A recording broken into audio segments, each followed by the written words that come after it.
Hello, how's everybody doing? Hi, Addison, how are you? Hi, Danielle. Hi, Abby. Carmen. Hello, how's everybody doing? Hi, Addison. I had to turn my volume down so I don't have a echo. Megan is here. Hi, Isabella. Nice. Hi, Sam. Perfect. Hi, April.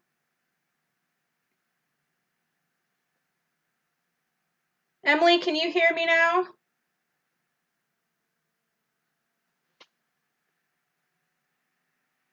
You should all be able to hear me now. Hi, Nadia. Oh, Wendy, can't wait. Awesome. Hi, Michelle. Christine, can you hear me now? There wasn't any sound initially, so. Hi, Jennifer. Hi, Abby. All right, I'm going to zoom to the bottom. Hi, Caitlin. Addie from Girard, hi. Are you getting snow there in Girard? Because I'm certainly getting snow here. Awesome. All right. Hello, everybody. My name is Tia, and I am a Girl Experience Specialist with Girl Scouts Western Pennsylvania. Okay, awesome, Kristen. You can hear me? Perfect. All right. So we are here to do another patch program. Welcome to our virtual patch programming.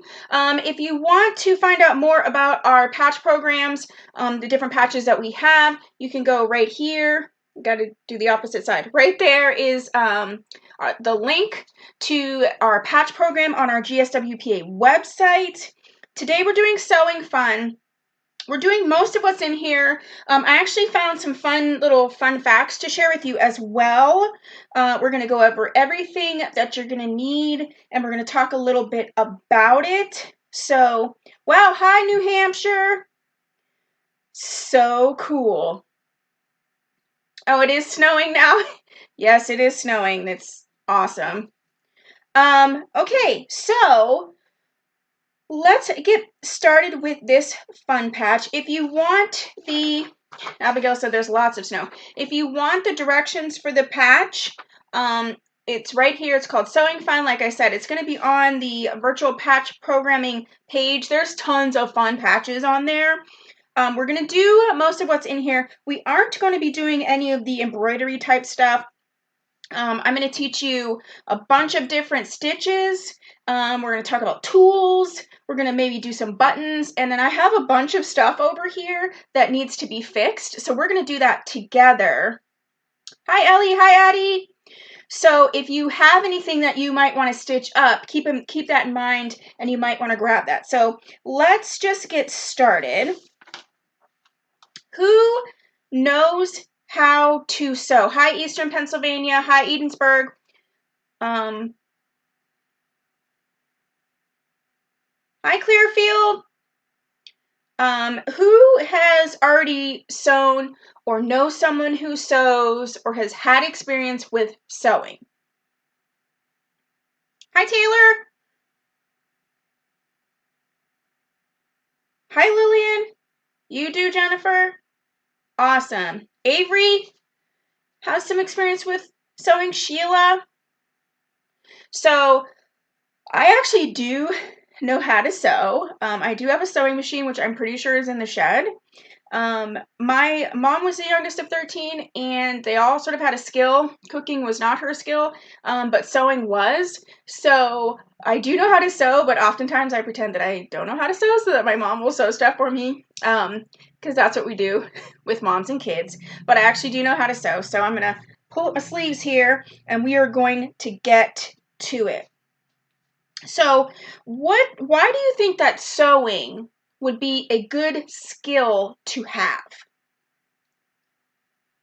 Hi, Fran. I know you know how. Hi, Savannah. Your mom knows how to. Yep. Aubrey took a sewing class at Butler College last summer. Oh, that's cool. Sarah's mom sews. So why is it important to know how to sew? Simone loves sewing. My mom taught me how to sew. Oh, so you can use a sewing machine and a serger and you can hand sew. That's awesome, Christine. Your Grammy, your aunt sews. So why do we think that it's important to know how to sew? To fix things, absolutely. To fix stuff. In case you need to repair something. Yep. Can we like make things? Can we create new things? Fix up your stuff? Yep. Aubrey? Yeah. Okay, so when you know how to sew, yes, you can fix things like your clothes. You can sew something to wear. You can do what's called sort of like upcycling or recycling, and that might be like, say you have a t-shirt and you kind of like the front, but you don't like the sleeves. You can change them out and you can customize them. So that can be fun. You can fix your stuffed animals. I actually have a stuffed animal over here that we're going to be working on. Book bags, I'm telling you what, how many people have a book bag where the strap breaks like the first day you use it? Your whole family sews, Billy Joe? Awesome. It's fun and cool to sew. I think so. Ooh, making costumes. Yeah, making Halloween costumes. Because sometimes they're super expensive and they're not as cool as they would be if you make them. Fix. You can fix rips. Ooh, you can make dog toys. That's always fun. Oh, Marnie's dad sews? That's cool. Who's had a strap on their book bag break? That'd be really awesome to know how to fix it, yeah? Okay, so when we're doing these patches, we want to make sure that we follow at least 3 steps, and that's to discover, connect, and take action. So for this patch, we're going to discover what materials we're going to need, and we're going to practice 5 different stitches. I'm going to teach you, and we're going to practice 5 stitches. To connect is we are going to complete our first sewing project. So for our project, our sewing project is really going to be just practicing the stitches. We're not doing a project per se. If you have something that you already have in front of you that you wanted to sew, then totally go and do that. You can make a blanket. Yes, you can. Barbie clothes. Oh my gosh, I had a cousin that made an entire Barbie wardrobe. It was really awesome. Yes, you can use it to sew on your patches or your badges. The last thing that we're going to do is we're going to take action. So we're going to use our stitches, and then when I am fixing the stuff that I have to fix, I'm going to ask you guys which stitch we learned would work best. So as we go over the stitches, you're going to want to make sure you listen to what the stitch is best for. So let's just get started on tools. So I'm going to have tools that we need. Ooh, a dog bed. Yep. Tools that we need and tools that can be helpful. So the first tool that we need is a needle. All right. So sometimes you'll see them come in like this little case here, where these are the different size needles. And then this is a needle threader right here. I have this little tomato thing where you stick the needles in. So I have a couple that I was already working on, and you stick them right in there. I have a couple apparently that are in here that I was working. Okay, and so this is a standard sewing needle. It's going to be hard for you to see just with the glare, but there's a pointed edge, and then there's an edge that has a little tiny hole. Okay, the next thing is thread. So I have all kinds of thread here, all kinds of thread. I have this little bag that has different color threads in it. I have my standard white thread, my black thread, which is actually like a charcoal color. I have sort of a beige thread, and then I have this, which is called an invisible thread, and it's very thin. It's almost like fishing wire, honestly. And that's good if you're sewing something that you don't want the thread to be seen. The next thing, we're going to skip over embroidery floss because that's for a project we're not doing. A needle threader. I don't use one, but there's one that comes in here. And it looks just like this. It has this little tab on the side, and then let me see if I can do it like that. Nah, you can't see it. There's just a little hole at the bottom here. Again, I don't use a needle threader, but you can. Okay, next, we need scissors. I have these beautiful, beautiful scissors. You already have the needle threaded? Awesome. If you know how to thread a needle, you can go ahead and start doing that while we're talking. These are sewing scissors. They're very nice.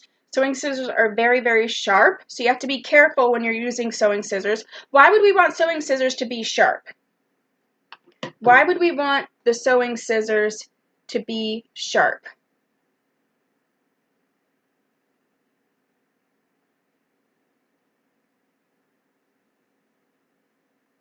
Why would we need sharp sewing scissors? What I don't have here is a seam ripper. Let me check in my little sewing kit. Who knows what a seam ripper is for? It sort of says its name. So you can cut the fabric. Yeah, and the cloth is hard to cut with paper scissors. Absolutely. To cut the thread, you want the thread to be cut very sharp. Oh, maybe I do have one. Yes, I do. This is a seam ripper right here. Okay, and this you would take into a seam.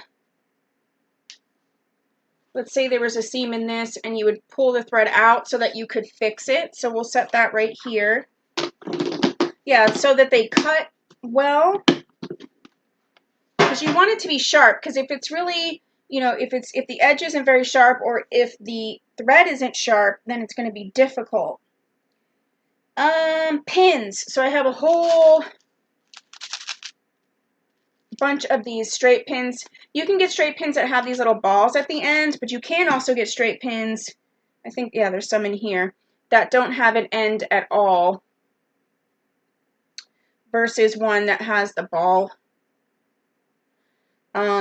Sometimes you want the pins without the ball on the end, especially if you're going to be doing sewing in a sewing machine, because you don't want the balls to catch. I like to use the ones with the balls so then I can see them. Yep, it rips seams. You want to cut the thread cleanly. Yes, you do. So you're going to need the scissors.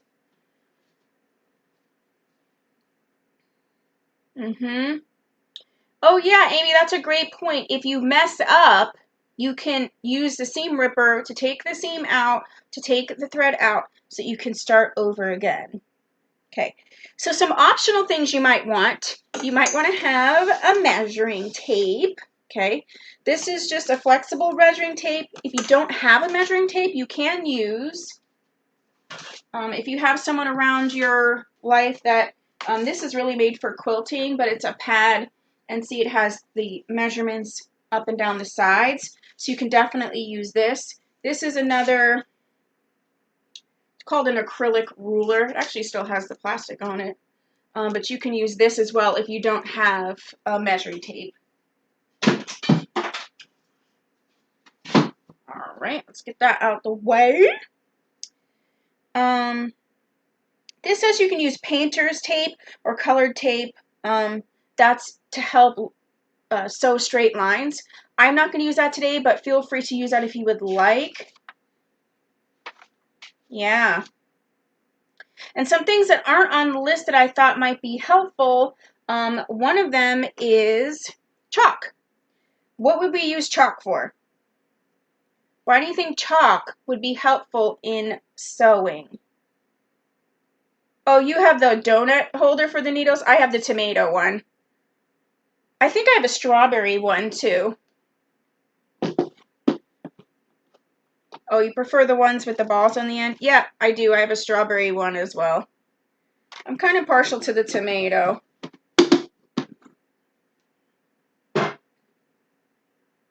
Yes, Tara. So you can mark the line where you're sewing with the chalk. So if you don't have the painter's tape, if you have white chalk, you can definitely use that. Okay, so before we get into the stitches, let's start with a couple. Yeah, so you can mark the fabric without leaving a permanent mark. Awesome.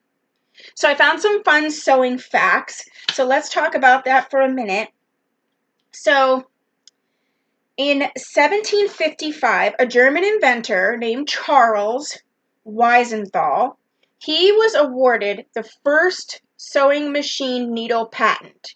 So a patent it means that I've made a design, I thought of something in my head that's super creative, and I'm the only one that can make it. And so when you are inventing things, you want to get a patent. Okay? So he did get the first patent, but then he didn't make the needle, he just got the patent. And so because he didn't actually make the needle, then the patent was taken away and then he didn't get credit. So even though he actually did create the first sewing needle, he never even got credit because he never made it. Like, he went and got the patent and he didn't do anything with it, which is not cool. You have the tomato one too, April? Sweet. Amy also has the tomato one. Okay, so our next fun fact. Hi, Elizabeth. Our next fun fact is Walter Hunt constructed the first lock stitch sewing machine in the U.S. in 1832. Okay, so he made the first sewing machine in 1832 in the U.S. However, he never patented. He never did a patent on it because he was afraid that if there was sewing machines, because he was a person that sewed, that he would lose his job. Then you wouldn't need people anymore if you had a sewing machine. So he made the machine and never patented it because he was afraid that it would take over his job. Everybody has a cupcake one. Cupcake pin pushing.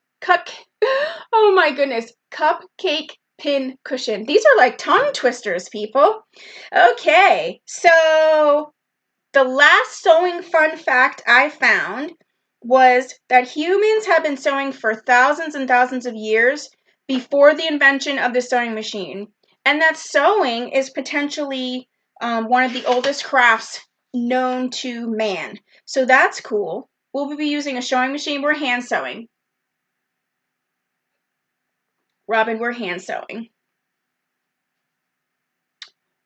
Oh, Marnie has the strawberry. Well, there's a lot of tomatoes. Taylor's got angry with him and threw all the sewing machines out the window. Oh my goodness. Is that who is that, Walter? Walter? They threw his machines away.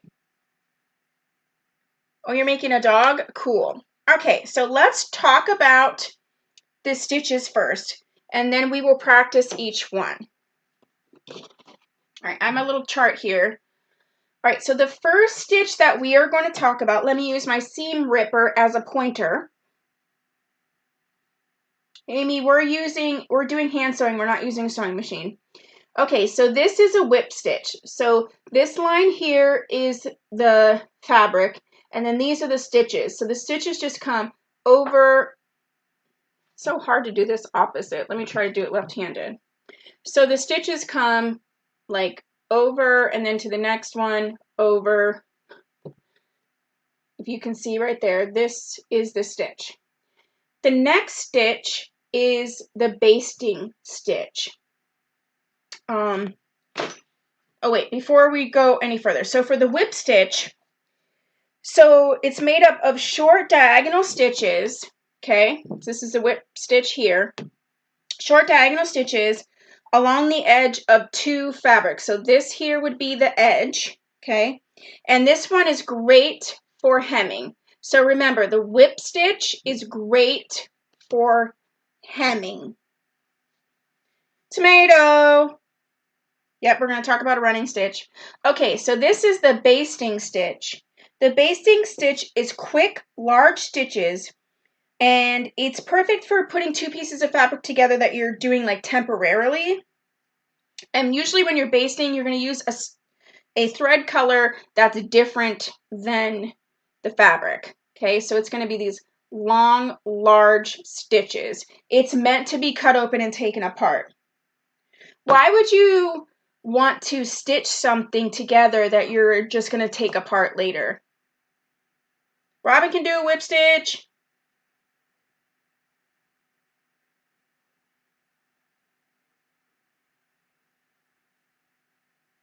Like a football stitch.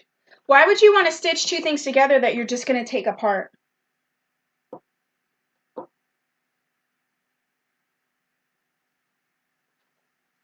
I think there's a little bit of a lag, so I'll wait for people to answer that. And we will talk about the running stitch.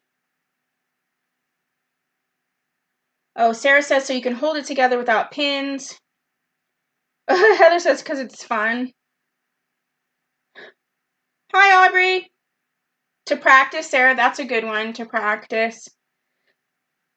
Yeah, so if the pants are too long, in case like you don't have any pins with you and you want to make sure that it's going to stay, sometimes, yeah, if you're going to make a mistake, sometimes you'll do a basting stitch by hand, and then you'll go back in with the sewing machine and do a stitch, so then you're going to want to take those ones out.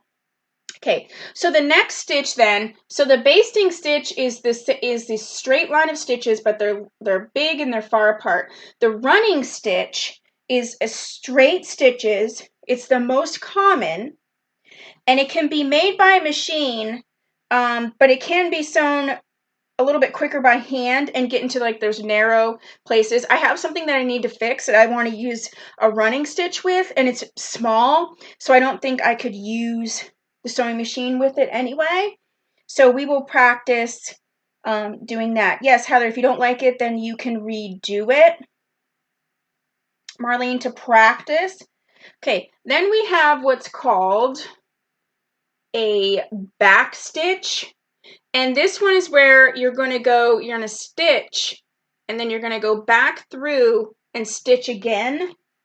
It's small, durable stitches, and it's perfect for durable seams. So if you are like, if you're fixing something like your backpack shoulder, you want to make sure that it's not going to come apart. That would be a good one. Okay, and then the last one is called the slip or the ladder stitch. Okay, and it's not showing up. Let me get my marker.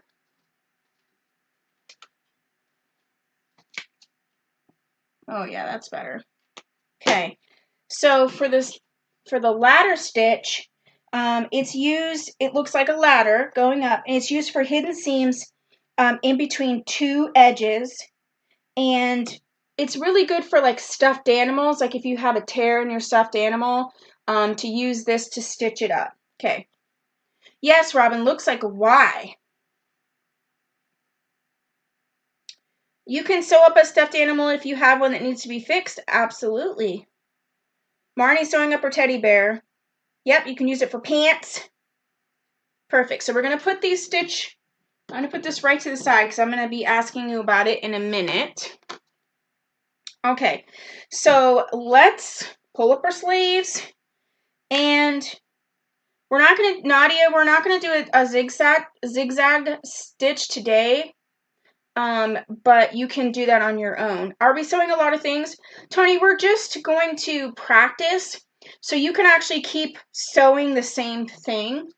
So what I've decided to do is I have this like piece of fabric here, and I'm going to cut a piece off. I'm going to cut two pieces off, and then I'm just going to practice sewing them. So I'm just going to cut them in no particular way. So get your two pieces of fabric.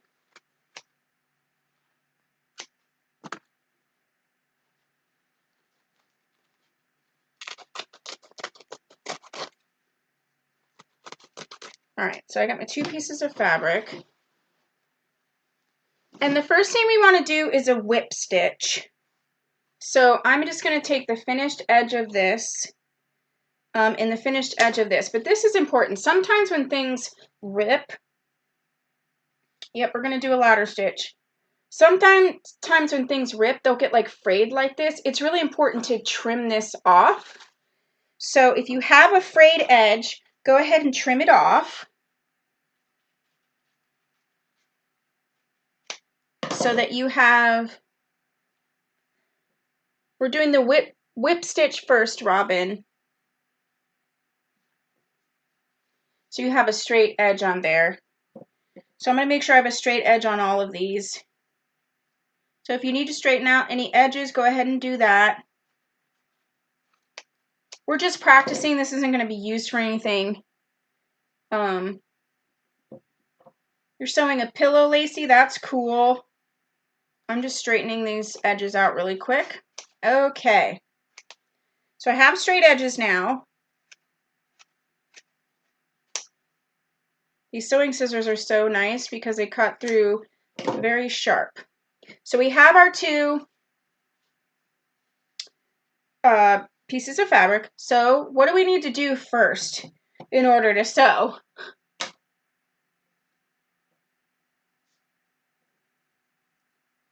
We need to, Caitlin has been making masks. That's awesome. What do we need to do first in order to sew?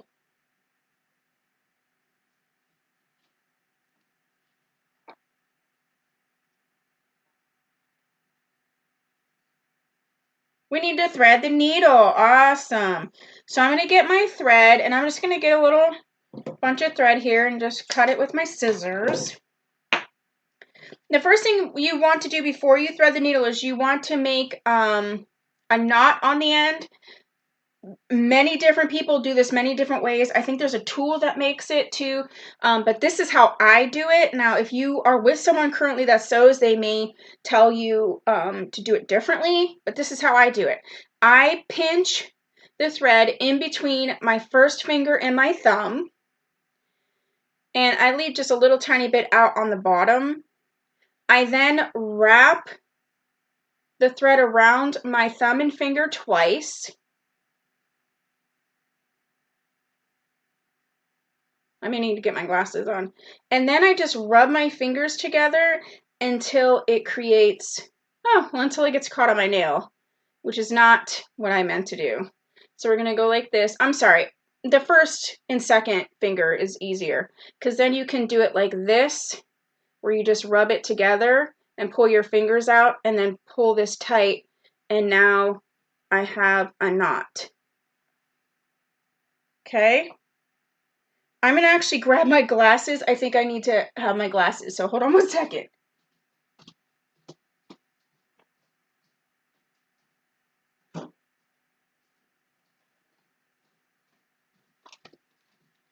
All right. Sometimes we need our glasses. Can I do that again? Absolutely. Amy, give me 1 second. And yes, you can pause the video. But let's do it one more time. Let me get my glasses on. Okay. All right, so I'm going to get thread. Cut it. Threading the needle is basically the most important part of sewing. All right. So I'm going to hold it between between my first finger and my thumb. Let me do it this way. Yeah, my first finger and my thumb. Then I'm going to wrap it around my fingers twice, and then I'm just going to like rub my fingers together like you have glue on them, and then pull back on the string, and it'll give you this knot. Okay. Next, I'm going to take the end that's not knotted, and this is just what I like to do just to make sure. I'm going to hold it tight between my fingers. I'm going to take my scissors, and I'm just going to cut the edge off just to make sure it's a nice sharp edge, because you don't want to have it sort of fray up on you. If you want to use a needle threader, you can. I don't use a needle threader. Hi, Shannon. Sometimes you can also like wet the edge of the thread if you need to, but if you cut it really sharp, you shouldn't have to do that. So what I'm going to do is I'm just going to push this through the head of the needle. That's why I needed my glasses.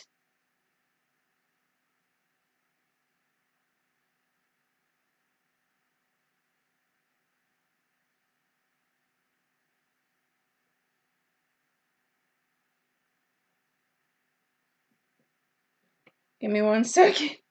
I may need more glasses.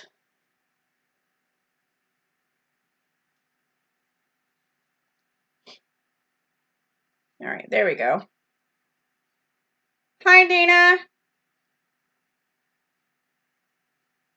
All right, so then I'm going to pull it so that the end with the ball, with the knot, is longer than the other side, but you want to make sure that you do have thread on this side too. I'm trying to find the best way for you to see it.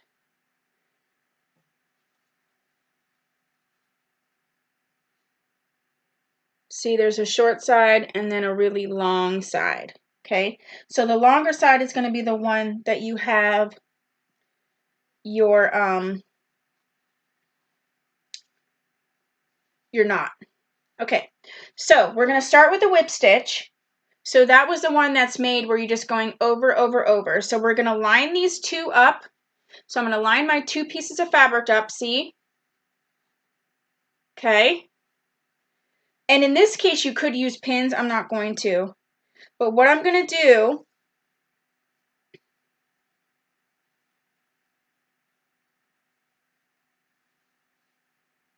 I lined my 2 things up.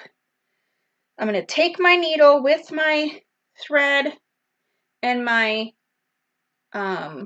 knot. Oh, one more thing that I wanted to tell you that's a neat thing. Who knows what this thing is?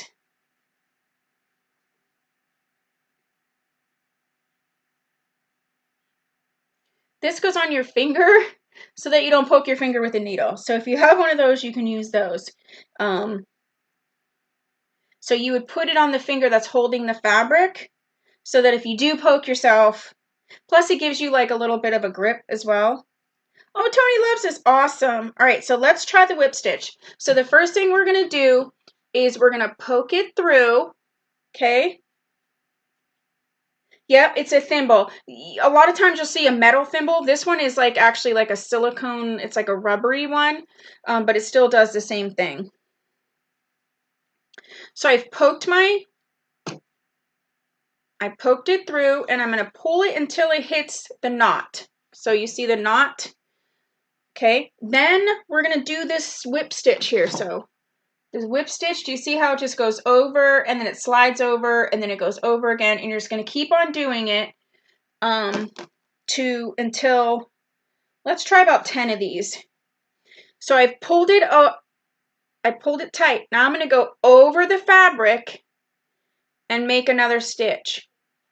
And you want to try to make them as straight as possible. Okay, and then I'm going to pull it through. So you're always going to be pulling through on the same side. So then I'm going to go over the fabric, push it through, and pull it through. So the stitches, let me make a couple more and then I'll show you.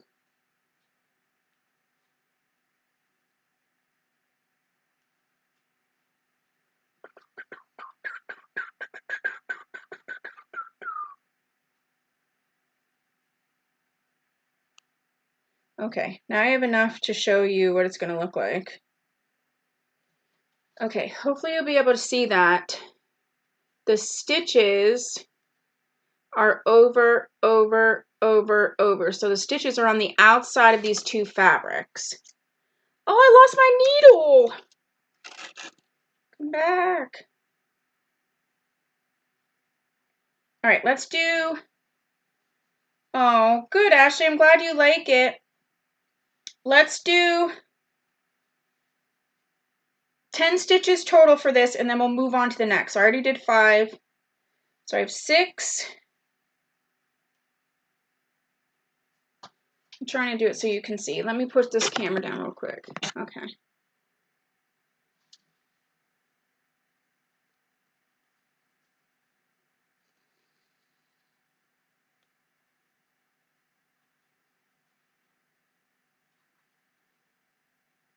You know what? Nadia, I don't like the metal ones either. I like these silicone ones.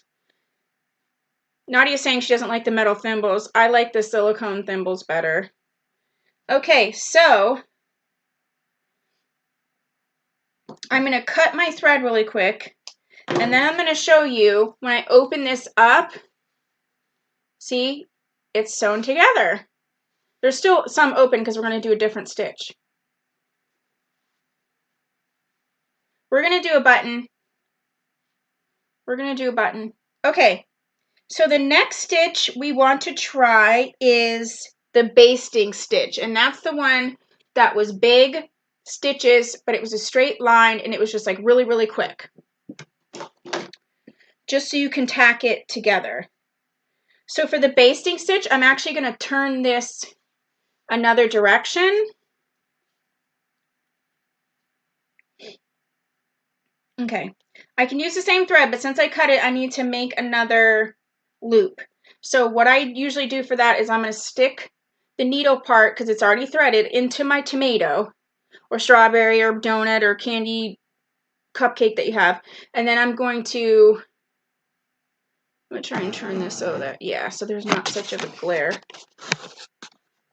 You know, we're all at home, we got to make do.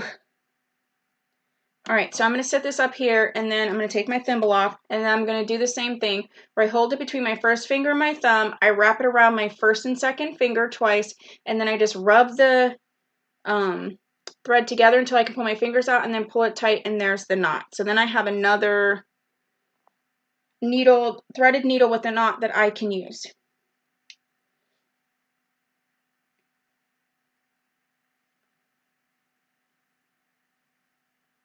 Cactus pin cushion, I want one.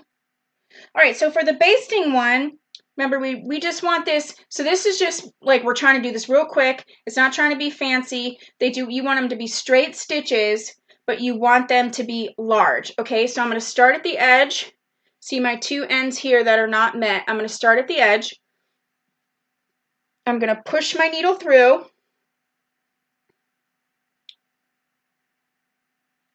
And pull it until it hits the knotted end. And then I am just going to make a straight stitch. I wonder if I do it this way. Yeah, let me see if this is better for you. Okay, so I'm just going to, there's a straight line here along the edge, okay? And I'm going to, wherever it came out, I'm going to put it in, you know, maybe like an inch later and pull it through. And then you'll see that very large stitch right here. Okay, then in about an inch on the back, I'm going to do the same thing on the back, push it through, and you'll see that very large stitch. I hope you can see it. I want to turn this light out, but I feel like you can't see anything. Let's check. Let's test it out. Yeah, that doesn't really... Does that help? Yeah, so there's the stitch right there. Okay, so you just want to continue on with those big stitches all the way across the length. So let me do that and then I'll show you what it looks like. You can get the pin cushion at Joann's. Okie dokie.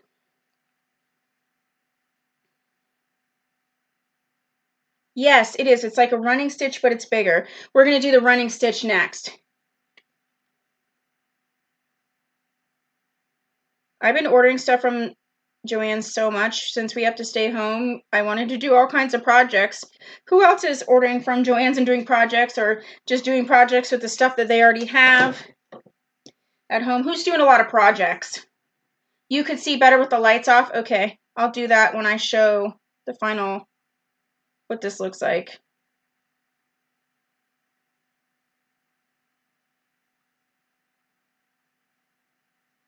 Okay. So you want to make that basting stitch all the way down. Remember, these are large stitches. They need to be straight, but they don't need to be super fancy. You could do this all day, Alicia. Well, it's nice. It is quite calming, huh? Went to Target instead. Yeah, right? Okay, so I'm just going to cut this so I can show you the stitch. Let me turn this light out. Okay. Do you see that blue stitch? So there's right there on the edge. There you go. You can see that big, large blue stitch. Jennifer, if you wanted to do the masks, you can totally do that. Oh yeah, I can see it. I'm looking down at the live on my phone and I can see it much better. So the picture on my computer isn't as great. Okay, awesome. Let's turn the lights on. So now we know how to do the whip stitch, the basting stitch. Let's do a running stitch. So it's the same stitch except it's going to be closer together. And you can actually, because this is a basting stitch, this is meant to be taken out, you can do the running stitch right next to that. Just move in a little bit, do it right next to it, and then you can go ahead and cut that other stitch out. So of course, I used up all the thread that I had. So I'm going to pull out the first thread that I made the knot in. Shimmy. Yeah, it is kind of hard, Tony, at first when you're learning. And there's all kinds of stitches. I'm only showing you like a few stitches. I feel like sometimes, you know, we are partial to certain stitches. Like I whip stitch everything. I'm like, burp, burp, burp, burp. But sometimes that's not really practical. So we're going to do the same thing as we did for the basting. We're just going to make the stitches smaller and closer together. So I'm going to push it through, okay? And then I'm going to make a straight line stitch. And it's nice if you do it on the inside of the basting one because then you can see the straight line and you can use the basting stitches as a guide. So let's go ahead and make about 10 of these. And then I'll show you what it looks like.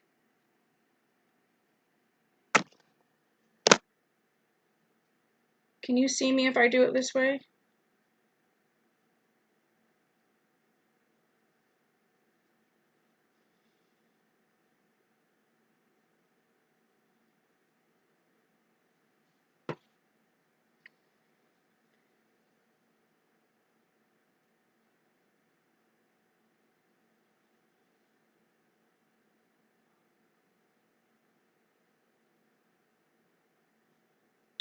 So, Janice, you're asking about the basting stitch. When we're done doing this running stitch, I will show you how to just pull the stitch out. Yeah, I'll show you that.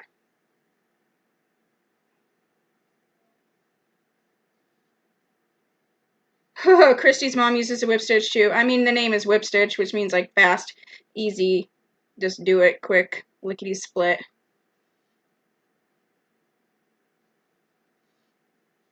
Okay, let me show you this.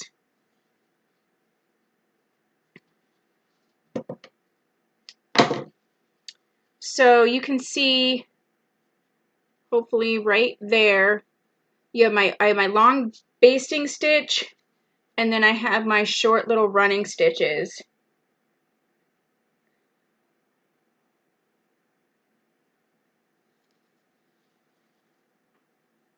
Cool. Yeah, this will be uploaded so you can watch this back later as well. Okay, so what we're going to do to just take out our basting stitch is at the end of the basting stitch where you had the knot, all you're going to do is pull up on the knot,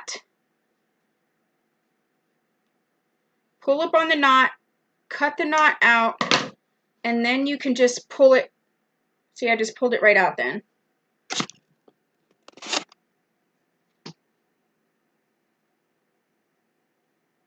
All right. So next up on the stitches, because we're getting low on time, I'm just going to go ahead and this ladder stitch is the one we're going to practice next, but I'm actually going to practice it by fixing something to show you. So remember what we said, the ladder stitch was good for stuffed animals. This thing was my stuffed animal when I was a little kid. Then I gave it to my son, and like it's got a cheek issue. So we're going to use the ladder stitch to sew up her cheek. All right, so I need to I'm going to get the gray. I'm going to get the gray thread. Not that it really matters because she doesn't even have hair on her anymore. But I'm going to get the gray thread. Do I have gray thread? I'm going to just use this like beige colored thread. And let's cut our thread. And we're going to make our knot.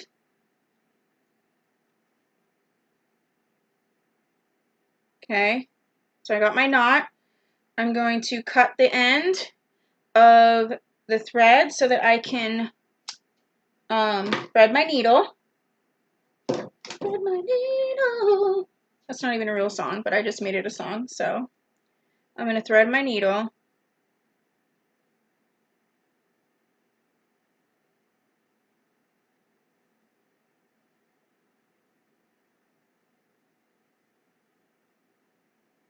Okay, I'm going to try to thread my needle. I'm trying to thread my needle.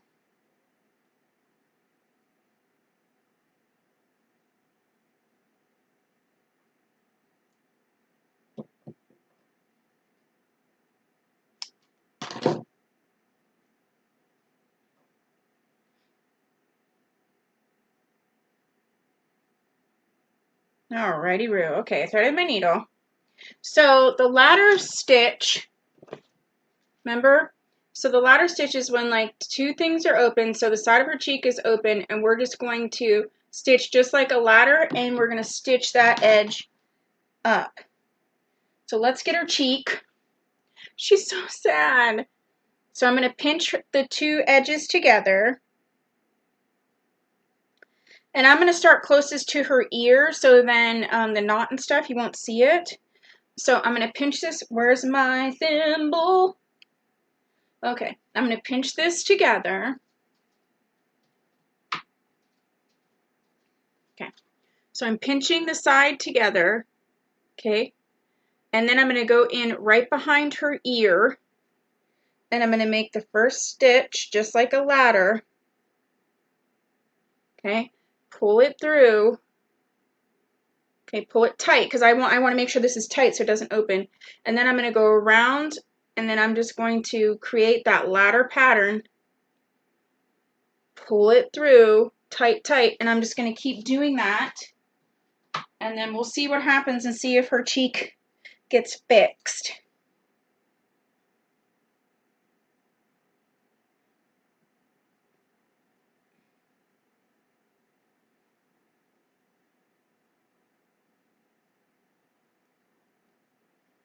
So I'm going to kind of do it faster than I normally would do it, just for the sake of time.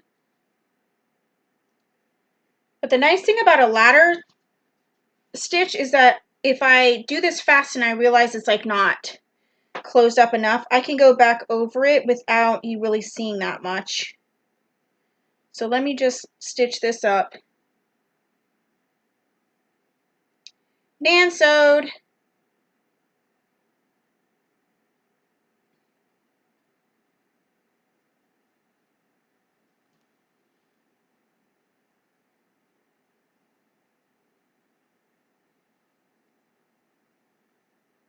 Fixed your moose's arm. Well, that's good. I used to have a moose that was like a Christmas moose, and his name was Chris Moose. Get it? I'm too silly. Chris Moose. This cat is called Maisie because I had a cat named Maisie when I had my son. So he thought just all cats were named Maisie, like he didn't know the word cat at first. So he would call everything a Maisie. So when he found this in my room, he said it's a Maisie, and I said okay.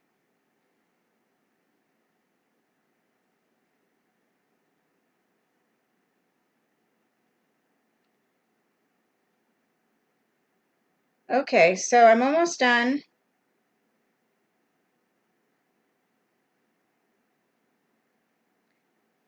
With the ladder stitch on this cheek.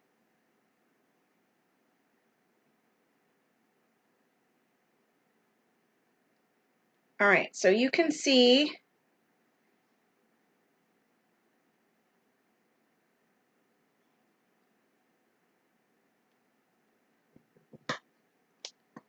so now we can see the cheek is not open anymore. Yay!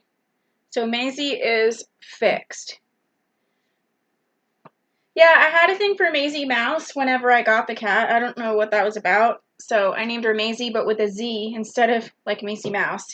Okay, so the last thing that we're going to do before we finish off today is we're going to, you can fix something if you want to fix something, but I'm going to fix a button, so I'll show you how to do a button.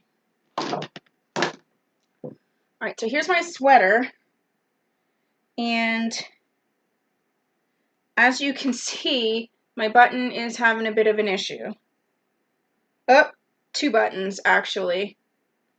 Honestly, whenever a button gets loose, usually the other ones will get loose too. So the first thing I'm going to do to sew this button is I'm actually going to cut the thread that's already there. Do I have orange thread? Before I start getting silly, yeah, I do. All right, so I'm going to cut the button off and set it to the side. And then you're going to pull out the thread that's there, and then you're going to see that there are two holes, so you'll know where to put the button back on.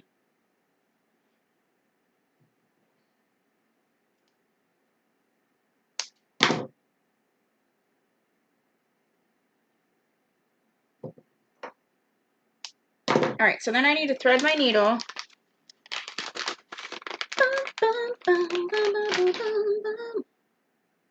Okay, I'm gonna thread. Am I gonna thread my needle?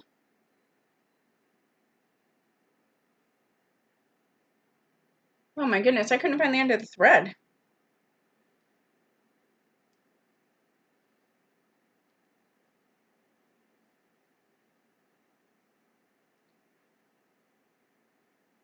All right, here we go. Oh my goodness. So I'm gonna cut some thread, make my knotted end. Robin has so many buttons. I've been wanting to wear the sweater like 20 times, and every time the button is loose, and I just sit it over there to do it, and I never did it. So today is the perfect time to get that done and off my to-do list. Okay, so I'm going to thread my needle.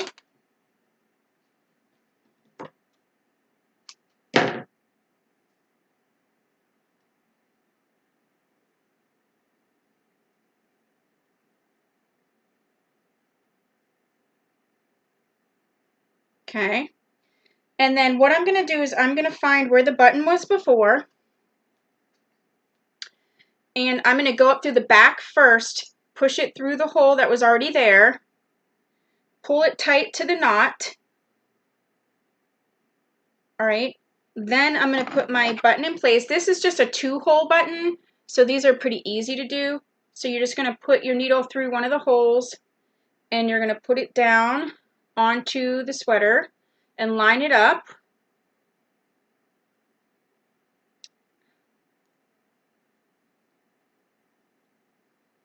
Oh, and then make sure, like this one side of the button actually is slightly different than the other side, so I have to make sure that it's the right way.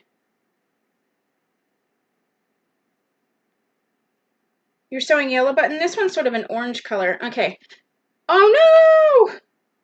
My knot wasn't big enough for this sweater. So I'm just gonna, the knot's still there, it's just not big enough. So I'm just gonna go holding the same thing with the knot there, roll my fingers over and just make that knot a little bit bigger.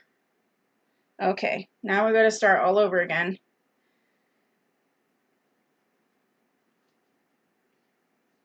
This is how you get practice. Okay. All right, so now I'm going to do what I said I was doing before. I'm going to go in from the other side with the needle, pull it tight to the knot, put on my button, and then I want to make sure that the button is going to be tight to the sweater because we don't want it to fall off again. And I'm going to line it up, and then I'm going to push it through the second hole, down, and then essentially all I'm going to do is keep going up through the hole, across, down the hole, and keep doing that until the button feels secure.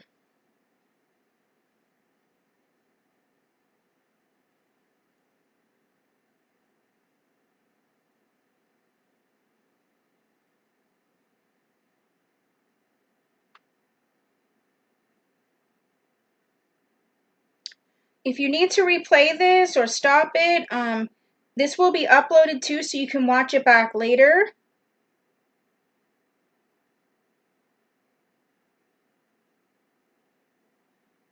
So I'm just going over and over, going underneath the button, through the hole, across the top of the button, down to the hole. Keep doing that until my button is secure. Alright, so we're getting close to the end here.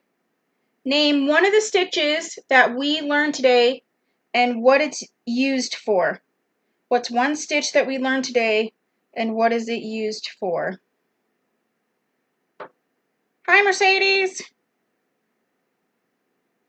One of the stitches that we just learned and what it's used for.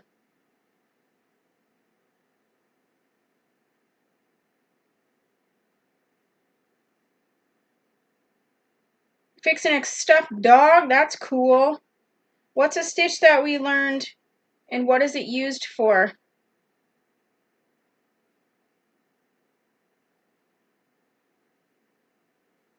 Helene, she loves sewing, that's awesome. What's one of the stitches that we talked about that, and what was it used for? The whip stitch is fast, for sure. Bye, Charity. Okay, so I'm done with my ladder stitch. What's the ladder stitch used for? Basting is for temporarily and it holds two fabrics together. Awesome. Ladder stitch is used to fix a hole, which we did with the Maisie. Whip stitch is a quick fix. Awesome. All right, so now let's look. So see, this was a button I didn't fix, and this is the one I did. So there you go. Okay. So we learned a bunch of stitches. We learned the whip stitch, the basting stitch, running stitch. We didn't learn the back stitch, but that's going to be like my little extracurricular if you want to keep doing some sewing, because the back stitch is really a good stitch because it's very durable, and if you really want to sew something that you don't want it to come apart, the back stitch is really cool for that. So if you want to keep learning to sew, that'll be your homework. That's your next one. Okay. And you're welcome, Robin. Thank you all for joining me. I can take my glasses off now. We'll be doing these virtual patch programs twice a week for the time being. You can see them in our events page. You can put your notifications on. Like we said before, hi, Annabelle. If you are doing one of these programs and you need to stop for a minute, you can pause it and then pick it right back up. We will also be uploading the video so you can watch it again. If you look in the description box if you look in the chat and also in the information for this patch program, you can see where you can get the patch. If you want to do more patch programs, go ahead and go to GSWPA.org patch program. And I thank you so much for joining me. I hope you have a great night and a good Easter. Yes, happy Easter. And enjoy your evening. Thank you so much. Bye.